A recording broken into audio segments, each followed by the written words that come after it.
दादाजी happy new year. जब मैं वीडियो कॉल पर उस बूढ़े आदमी को हैप्पी न्यू ईयर विश कर रहा था, तभी उसकी पोती लाइसेंड्रा अचानक मेरे पीछे से सिर्फ एक बाज टॉवल पहने बाहर आ गई। मेरे कपड़े कहाँ हैं? बूढ़ा आदमी पूरी तरह स्तब्ध रह गया और मैं भी वहीं जम गया।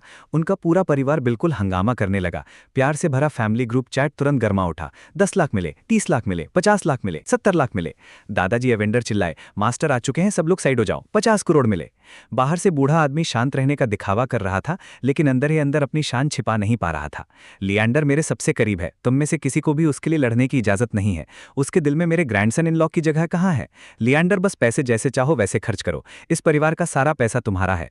मेरे 20वें जन्मदिन के बैंक्वेट के दिन मेरी बड़ी बहन मैरिल ने मुझे गंभीरता से चेतावनी दी। ऊपर वाली मंजिल के पहले रेस्टिंग रूम में मत भटकना, याद रखना वीआईपी लाउंज से दूर रहना, आज वहां एक खास शख्स आराम कर रहा है। ठीक है, मैं अभी जा रहा हूं, मैंने आज्ञाकारी होकर जवाब दिया। लेकिन जैसे ही मैं पलटा, मैंने अपनी बहन की चेतावनी को पूरी तरह दिमाग से निकाल दिया। जैसे ही मैं दूसरी मंजिल के पहले लाउंज के सामने पहुंचा, मुझे अंदर से आवाजें सुनाई दी।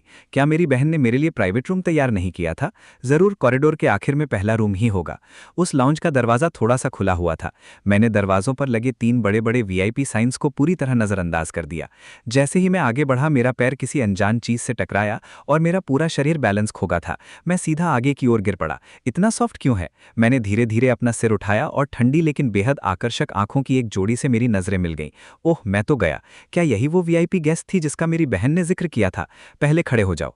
लाइसेंड्रा की आवाज बर्फ जैसी ठंडी थी। मैं तुरंत होश में आया और घबराकर जल्दी से अपने पैरों पर खड़ा हो गया। उसी वक्त कॉरिडोर के बाहर से तेज कदमों की आवाज गूंज उठी। मैरिल हाफती हुई वहां पहुंची। उसने लाउंज के अंदर का सीन देखा और उसका एक्सप्रेशन तुरंत टेंस हो गया। वो जल्दी से आगे बढ़ी। मिस, आप लिएंडर अभी छोटा और नासमझ है। इसने आपको ऑफेंड किया है और मैं इसकी तरफ से माफी मांगती हूं। कोई बात नहीं। इस हल्के और सहज जवाब ने आखिरकार मैरिल के दिल पर लटका हुआ बोझ उतार दिया। तो फिर आप आराम करना जारी रखिए, हम आपको और डिस्टर्ब नहीं करेंगे। इतना कहकर वो जल्दी से मुझे बाहर खींच ले आई। जब तक कि हम एलिवेटर में नहीं पहुंचे तब तक वो चुप रही। फिर उसने धीमी आवाज में मुझे डांटना शुरू किया। मैंने तुम्हें वीआईपी रूम में जाने से मना किया था। अगर तुमने सच में लाइसेंड्रा को ऑफेंड कर दिया होता तो हमारा परिवार इसके कॉन्सिक्वेंसेस कैसे झेलता? मैं एलिवेटर की दीवार से टिक गया। उस औरत की उंगलियों की बची हुई गर्माहट अभी भी मेरी हथेलियों पर महसूस हो रही थी और उसकी हल्की सी खुशबू अब भी मेरे नाक के पास तैर रही थी। तो वही अल्फा वुमन थी, लेजेंडरी कोल्ड और रूथलेस लाइसेंड्रा। उसके हाथ वास्तव में काफी गर्म थे। वहीं लाउंज में वापस लाइसेंड्रा अपने ही हाथों को ब्लैंकली घूर रही थी। उसने अपनी आंखें उठाईं और खिड़की के बाहर देखने लगी। उसके लाल होठों पर मुश्किल से दिखाई देने वाली मुस्कान उभर आई। इस परिवार का पैम्पर्ड यंग मास्टर उन सभी बेकार प्लेबॉय से कहीं ज्यादा प्लीजिंग टू दी आया था जिनसे वो आमतौर पर कैपिटल में मिलती थी। जैसे ही हम बैंक्वेट हॉल में दाखिल हुए, कई खोजी नजरें तुरंत हमारी तरफ मुड़ गईं। क्या ये इनके परिवार का यंग मास्टर नहीं है? इसने उस इंसान को प्रोवोक करने की हिम्मत कैसी की? लगता है इसे मरने की इच्छा है। अपनी आवाज धीमी रखो। क्या तुम नहीं देख सकते कि सीईओ मैरिल का एक्सप्रेशन पूरी तरह ट्विस्टेड हो गया है? इन्होंने निश्चित रूप से उस वीआईपी को ऑफेंड कर दिया है। इस बार इनका पूरा परिवार बर्बाद हो गया। मेरे पेरेंट्स भी जल्दी से हमारे पास आ गए। ये देख करके मुझे कोई चोट नहीं लगी थी। मेरी माँ ने राहत की सांस ली। फिर उस कपल ने मैरिल की तरफ सवालिया नजर से देखा। उसने हल्के से अपना सिर हिलाया, इशारा किया कि वो इस बारे में बाद में बात करेंगे। फिर हमारे पेरेंट्स को दूसरे गेस्ट्स का स्वागत करने के लिए अपने साथ ले गईं। मैं अभी सोफा पर बैठा ही था कि मुझे एक मॉकिंग वॉइस सुनाई दी।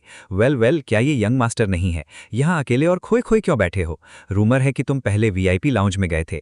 मैंने सुना है सीईओ लाइसेंड्रा किसी को भी अपने करीब आने की सख्त इजाजत नहीं देती। क्या तुमने उसे ऑफेंड कर दिया? क्या उसने तुम्हें गर्दन से पकड़कर बाहर फेंक दिया? मेरा हाथ मुझ पर से हटाओ। इतना हॉट टेम्पर्ड क्यों हो? क्या इस यंग लेडी ने कुछ गलत कह दिया? तुम्हारे परिवार की पैथेटिक बैकग्राउंड को तो सीईओ लाइसेंड्रा से कंपेयर किए जाने का भी कोई हक नहीं है। इससे पहले कि वलेसा अपनी बात पूरी कर पाती, एक फ्रीजिंग गेज ने उसे वहीं फर्मली रोक दिया। लाइसेंड्रा नीचे कब आ गई? वलेसा का चेहरा तुरंत पीला पड़ गया, जैसे उसके शरीर से सारा खून निकल गया हो। आसपास अचानक पूरी तरह डेड साइलेंस छा गया और सभी की निगाहें इसी तरफ टिक गईं। मेरे पेरेंट्स इतने टेंस थे कि उनकी हथेलियों पर पसीना आ रहा था। लाइसेंड्रा ने वलेसा की तरफ देखना बंद कर दिया। उसकी गेज भीड़ को चीरती हुई सीधे मुझ पर आकर टिक गई। उसने सच में अपनी भौहें सिकोड़ लीं। क्या वो गुस्सा थी? वो थोड़ी सल्किंग पपी जैसी दिख रही थी। उसने अपने पास खड़े असिस्टेंट को इशारा किया, जो तुरंत आगे बढ़ा। मिस वलेसा, आप जा सकती हैं। जैसे किसी भारी बोझ से राहत मिली हो, वलेसा ने अपना सिर झुका लिया और बैंक्वेट हॉल से भाग गईं। इसके बाद किसी ने भी मुझे लापरवाही से स्क्रूटिनाइज करने की हिम्मत नहीं की। लाइसेंड्रा अपने अंटुराज के साथ सीधे मेन बैंक्वेट टेबल की ओर चली गईं। मैं सच में अभी तक उसकी आंखों में दिख रहे उस एक्सप्रेशन को समझ नहीं पा रहा था। जैसे ही वो बैठीं, मेरे पिता सावधानी से वाइन ग्लास लेकर उनके पास आए और टोस्ट ऑफर किया। सीईओ लाइसेंड्रा, आज अपनी प्रेजेंस से हमें सम्मान देने के लिए आपका बहुत बहुत शुक्रिया। मैं आपको एक टोस्ट ऑफर करना चाहता हूं। आप बहुत पोलाइट हो रहे हैं। उन्होंने वाइन नहीं पी, लेकिन फिर भी उन्होंने हमारे परिवार को पर्याप्त फेस दे दिया था। फ्लैटर्ड लेकिन टेरिफाइड, मेरे पिता जल्दी से अपना ग्लास खत्म किया और वापस अपनी सीट पर चले गए। बैंक्वेट खत्म होने के बाद मैं हॉल की फ्लोर टू सीलिंग विंडोज के सामने खड़े होकर लाइसेंड्रा के मोटरकेड को धीरे धीरे दूर जाते हुए देख रहा था। देखना बंद करो, वो जा चुकी है। थोड़ा पानी पी लो। गुनगुना पानी मेरे गले से नीचे उतर गया, लेकिन फिर भी मेरे दिल में बैठा गहरा तनाव दूर नहीं कर सका। मिरल, तुम्हें क्या लगता है सीईओ लाइसेंड्रा ने पहले मेरी मदद क्यों की? उसके पास तुम्हारी मदद करने की कोई भी वजह हो, अब से तुम्हें उससे बहुत दूर रहना होगा। हमारा परिवार और उसका परिवार बिल्कुल एक लेवल पर नहीं है। उसके ज्यादा करीब जाना हमारे लिए अच्छा नहीं होगा। मैं अपने थके हुए शरीर को घसीटते हुए वापस अपने बेडरूम में चला गया। आज सिर्फ मेरा शरीर ही थका हुआ नहीं था, बल्कि सबसे ज्यादा थकाने वाली चीज थी मेरा दिमाग, जो किसी बो स्ट्रिंग की तरह पूरी तरह खिंचा हुआ था।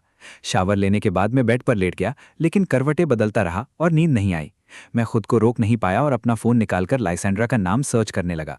मुझे पता चला कि कुछ ऑफिशियल कॉर्पोरेट प्रेस रिलीजेस के अलावा उसके बारे में कोई भी पर्सनल इन्फॉर्मेशन बिल्कुल उपलब्ध नहीं थी। वो बिल्कुल खुद उस इंसान की तरह थी, मिस्टीरियस और हर किसी से 1000 मील की दूरी बनाए रखने वाली। वहीं उनके ग्रैंड एस्टेट में लाइसेंड्रा अभी अभी घर पहुंची थी। बटलर आगे बढ़ा और उसे एक गिलास गुनगुना पानी दिया। एल्डेस्ट मिस, आप वापस आ गईं। ओल्ड मास्टर ने मुझसे पूछने को कहा है, आज का बैंक्वेट कैसा रहा? ठीक था। मैंने सुना है कि वेलेसा ने पार्टी में यंग मास्टर लिएंडर को ऑफेंड किया और आपने उसकी मदद के लिए बीच में कदम उठाया। तुम्हारी न्यूज़ काफ़ी फास्ट है ना? मैं ऐसा करने की हिम्मत नहीं करूंगा, बस संयोग से मुझे इसके बारे में पता चला। ओल्ड मास्टर ने यह भी पूछा है कि आप यंग मास्टर लिएंडर के बारे में क्या सोचती हैं? ओल्ड मास्टर कई सालों से ईगरली एक ग्रैंड सन इन लॉ की उम्मीद कर रहे हैं। आज जब उन्होंने सुना कि आपने पब्लिकली यंग मास्टर का साथ दिया, तो उनका दिल खुशी से खिल उठा। किचन से कहो कि कुछ स्वीट्स तैयार करके मेरी स्टडी में ले आएं। समझ गया मिस, बटलर ने मन ही मन सोचा। एल्डेस्ट मिस ने तो पहले कभी स्वीट्स खाई तक नहीं है, आज अचानक उन्हें स्वीट्स खाने की क्रेविंग क्यों हो रही है?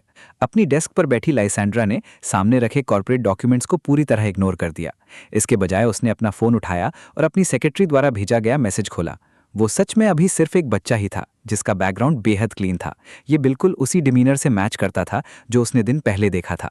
उसकी फोटो में भी वो एक ब्रिलियंट और हैंडसम ऑरा से भरा हुआ था। उसी समय हमारे फैमिली विला का एटमॉस्फेयर काफी हैवी था। मिरल अपने बोल में रखे राइस को एब्सेंट माइंडेडली कुरेद रही थी और उसकी एलिगेंट बाहें कसकर सिकुड़ गई थी। मैंने उसके अनयूजुअल बिहेवियर को तुरंत नोटिस किया और पूछे बिना नहीं रह पाया, मिरल क्या हुआ? कंपनी में एक प्रॉब्लम है। उसने अपनी चॉपस्टिक्स नीचे रखी और हल्की सी साई छोड़ी। South city land project appraisal phase में अटक गया है।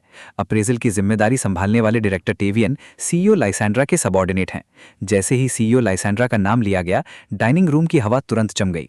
मैंने तुम्हें पहले ही बताया था, मेरे पिता कॉर्विन ने कहा। उनका चेहरा गंभीर हो गया था कि उस प्रोजेक्ट का मामला बहुत डीप है। मैंने तुम्हें इसे छूने से मना किया था, लेकिन तुमने जिद करके मेरी बात नहीं मानी। अब जब ये डायरेक्टर टेवियन के हाथों में अटक गया है, हमारे पास और क्या ऑप्शंस हैं? लेकिन अगर ये प्रोजेक्ट सफल हो जाता है तो हमारी कंपनी पूरी तरह एक नए लेवल पर पहुंच सकती है। मैंने इसके बारे में पता किया है। प्रॉब्लम प्रोजेक्ट में नहीं है, बस डायरेक्टर टेवियन रास्ता देने से इनकार कर रहे हैं। कॉर्विन का चेहरा और भी गंभीर हो गया। तो बस हमें वेट करना होगा या फिर कोई ज्यादा सूटेबल कनेक्शन ढूंढना होगा ताकि मामला स्मूथ हो जाए। डिनर के बाद मैं अपने रूम में वापस आया, अपना लैपटॉप खोला और साउथ सिटी लैंड प्रोजेक्ट के बारे में सर्च करने लगा। जो इन्फॉर्मेशन सामने आई वो बेहद लिमिटेड थी। सिर्फ इतना पता चला कि इस प्रोजेक्ट में इंटरेस्ट का लेवल बहुत ज्यादा था और कंपटीशन भी बेहद फियर्स। मैं खुद को डायरेक्टर टेवियन और लाइसेंड्रा के बारे में सर्च करने से रोक नहीं पाया। पता चला कि डायरेक्टर टेवियन लाइसेंड्रा के ट्रस्टेड कॉन्फिडेंट थे, जिन्हें उसने कंपनी में आने के बाद खुद स्टेप बाय स्टेप ऊपर उठाया था। यानी मेरी बहन जिस की फिगर की बात कर रही थी, वो असल में लाइसेंड्रा का आदमी था। मैंने लैपटॉप बंद किया और चेयर पर पीछे टिक गया। मेरे मन में इमोशंस का एक कॉम्प्लेक्स मिक्स था। ये पहली बार था जब मैंने इतनी साफ तरह से लाइसेंड्रा के टेरिफाइंग इन्फ्लुएंस को महसूस किया था। उसके सामने हमारा परिवार इतना छोटा था कि हमारी कोई गिनती ही नहीं थी। अगली सुबह सुबह जैसे ही मिरल कंपनी पहुंची, उसे डायरेक्टर टेवियन के ऑफिस से कॉल आया। सीईओ मिरल, क्या आप आज सुबह थोड़ा समय निकालकर हमारे कॉर्पोरेट हेडक्वार्टर्स आ सकती हैं? मिरल जम गई। उसे लगा शायद उसने गलत सुना है। कई बार कंफर्म करने के बाद उसने एक्साइटमेंट में कॉल काट दिया और तुरंत घर फोन किया। डैड, डायरेक्टर टेवियन ने मुझे अपनी कॉर्पोरेशन में बुलाया है। क्या आपको लगता है अप्रेजल अप्रूव हो गया है? मेरे पेरेंट्स भी बेहद हैरान थे। वो भी समझ नहीं पा रहे थे कि डायरेक्टर टेवियन अचानक पीछे हटने के लिए तैयार कैसे हो गए। सितंबर की शुरुआत में अर्ली ऑटम का मौसम था और कैपिटल में पहले से ही हल्की ठंड महसूस होने लगी थी। बैस्टिन और मैं अभी अभी ज्वेलरी स्टोर में दाखिल हुए थे कि डिस्प्ले केस में रखा एक नेकलेस मेरी नज़र में आ गया। ये वाला कैसा है? अगले महीने मॉम के बर्थडे के गिफ्ट के लिए परफेक्ट रहेगा। तुम्हारी टेस्ट अच्छी है। तुम्हारी मदर को आमतौर पर इसी तरह की अंडरस्टेटेड लेकिन लग्जूरियस ज्वेलरी पसंद है, लेकिन इसकी प्राइस तुम्हारे 2 महीने के अलावेंस को खत्म करने के लिए काफ़ी है ना? हम दोनों धीरे धीरे विस्पर करते हुए मजाक ही कर रहे थे कि पीछे से जानबूझकर एग्जैजरेटेड मॉकिंग वॉइस सुनाई दी। वेल, अगर ये यंग मास्टर नहीं है, तुम्हारी बड़ी सिस्टर तुम्हें एस्कॉर्ट करने के लिए यहाँ क्यों नहीं है? मेरे चेहरे की स्माइल तुरंत स्टिफ हो गई और मेरी भौहें कसकर सिकुड़ गईं। वो फियोना थी, कंस्ट्रक्शन मटेरियल्स टाइकून ड्रेवन की youngest daughter. Fiona high society की एक नोटोरियसली अनरीजनेबल यंग लेडी थी। शुरुआती दिनों में उसके परिवार ने हमारी कंपनी को मटेरियल सप्लाई करके खूब पैसा कमाया। बाद में अपने परिवार की वेल्थ के भरोसे फियोना हमारे सर्कल्स में मनमानी करने लगी। खासकर वेल्दी यंग मैन को परेशान करना उसे बहुत पसंद था। एक बार उसने एक बैंक्वेट में मेरा डिसरिस्पेक्ट किया था और मुझे याद है कि मेरी सिस्टर ने उसी वक्त उसे वार्निंग दी थी।